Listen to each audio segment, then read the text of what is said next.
Residents of Mountainside, I am Mayor Paul Mirabelli with an update on the COVID-19 epidemic and how it is affecting Mountainside, and to address the tragic death of George Floyd. I would like to reiterate that as a community, we are outraged by the death of Mr. Floyd. We extend our support and our deepest sympathy to Mr. Floyd and his family. I also want to support any of our fellow citizens who have been victims of a biased attack and unwarranted levels of excessive force. The Mountainside Police Department is providing continued education and training for our officers to ensure that we have the highest standards of community policing procedures and policies so that this type of behavior will not happen within our department. We have recently engaged a police consultant to review our policies and procedures and have taken his suggestions to strengthen and enhance our current practices.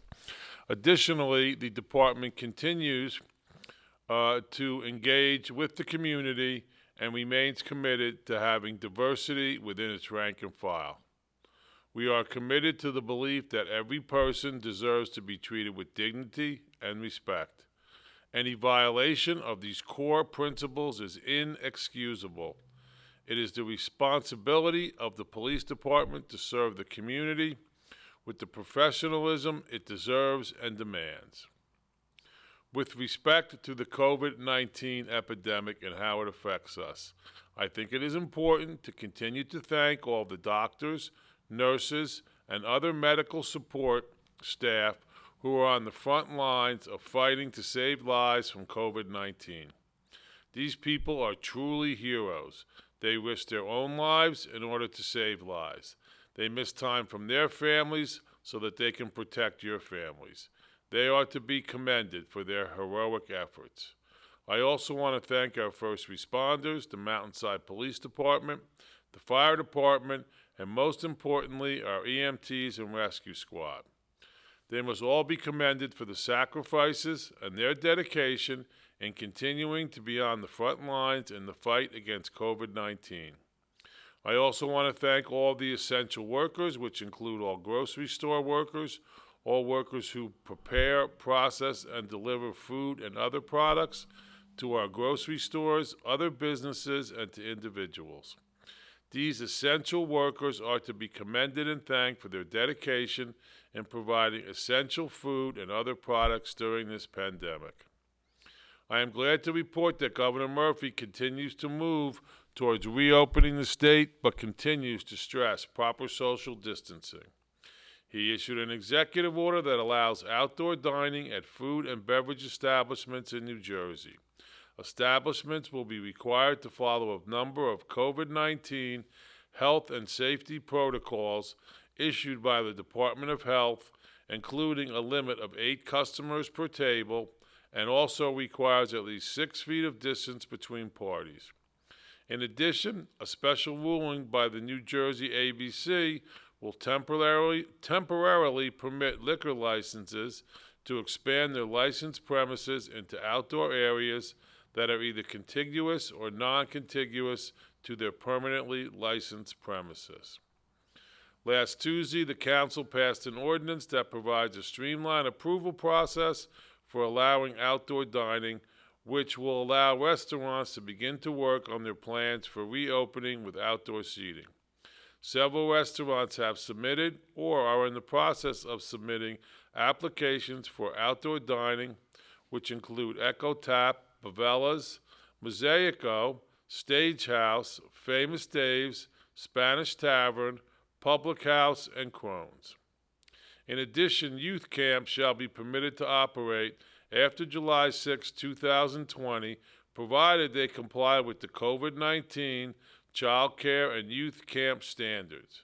Residential and overnight camps are prohibited from operating. Effective June 22, 2020, sporting activities, including organized sports activities, are permitted in outdoor settings only, provided they do not involve person-to-person contact or routinely entail individual interacting in close proximity. Further guidelines and standards will be issued prior to that date. He has also announced that effective June 15th, 2020, non-essential in-person retail can reopen, and that effective June 22nd, salon and barbershops can reopen with detailed guidance to follow. There is still no announcement on gyms, health clubs, and other indoor recreational facilities. Please continue to check for updates on the Mountainside website and Facebook page. It's important that residents get information from official sources and not social media, which is often unreliable. There are many scams out there, especially with respect to the payroll protection loan program and stimulus checks. You know what they say, if it's too good to be true, then it's too good to be true. Please be careful. Our Senior Meals program continues to thrive. On June 5th, Outback served 102 meals. On June 8th, Public House served 90 meals. The total meals served to date is 3,354 meals. Great job. On June 10th, Pavella's is offering chicken marsala with mixed vegetables for $10. And on June 12th, Zappia is offering eggplant parmesan with pasta and veggies for $10.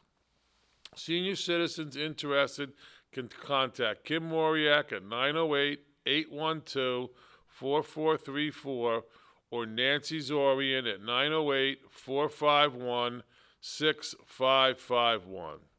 Kim is also coordinating a food shopping plan with Stop and Shop in Westfield, so seniors do not have to go to the store. This program also includes volunteers who pick up prescription.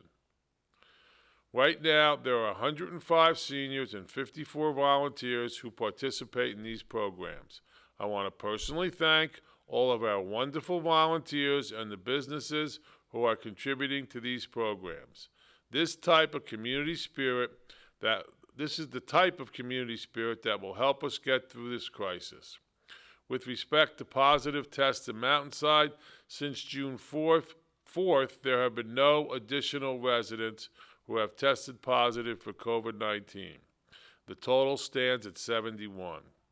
I want to stress the importance in understanding that COVID-19 is still amongst us. It is still infecting residents.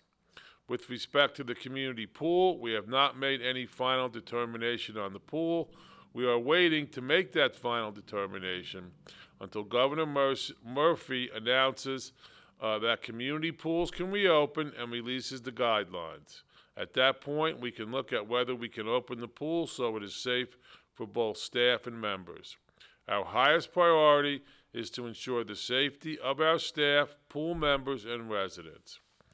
We had to postpone our July 4th fireworks because the governor has prohibited fireworks at this time. We hope to be able to reschedule them for September 25th, which is Mountainside's actual 125th anniversary, with a rain date of September 26th. At the present time, our municipal court sessions remain suspended. Virtual court sessions are still being held every Thursday at 9 a.m. All complainants, litigants, attorneys, and victims should contact the municipal court with any questions at 908-232-5335. The tennis courts remain open at Borough Hall, but for single play only and subject to restrictions. I want to thank the organizers of the Mountainside Salutes Its Graduate Committee, which include Brigitte Burkow, Jen Dahl, Michelle Monahan, and Jeannie Ruban for the wonderful parade this past Saturday. It was a great salute for all our Mountainside High School graduates.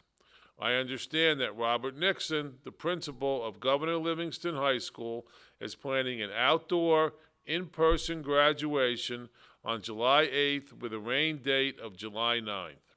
They are continuing to get updated guidelines and restrictions, but are planning an event which will properly celebrate the seniors' graduation.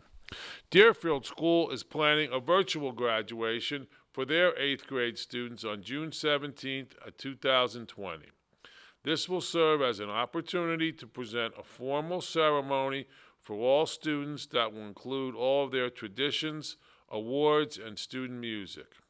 On July 14th, with a rain date of July 15th, Deerfield will conduct modified in-person recognition ceremonies.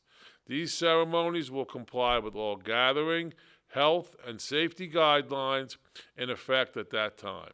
Congratulations to all of our high school and 8th grade graduates. We need to keep practicing social distancing, wearing masks, washing our hands, and simply respecting one another's health and space.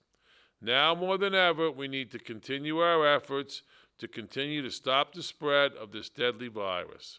I urge all Mountainside residents to cooperate in order to protect themselves, our families, and our community. It is extremely important that we continue to practice social distancing and wear a mask or face covering when you are in public, even when you are having fun. This is not a suggestion. It is each resident's civic duty to promote social distancing and wear a mask. This crisis is not over, and we must continue to battle this terrible disease. Please try to remain calm. I am confident that we will get through this, but only if we work together and each do our part, especially with maintaining proper social distancing. We must continue to be strong, be safe, and not let our guard down. Again, wear a mask when you go out, even if you feel healthy. This will help stop the spread to others who are most vulnerable. If you have been diagnosed with COVID-19, you must quarantine yourself, even from other family members, until your healthcare provider tells you it is safe to interact with other people. It is everyone's community duty to maintain social distancing to stop the spread. Mountainside will win this battle. No matter where you are, please remember to check on neighbors and our senior residents, which I know many residents are already doing. Practice social distancing, wash your hands, and try not to touch your face. These practices will save lives, but only if everyone, young and old, adhere to them. Be safe. God bless all of you, and God bless Mountainside. Thank you.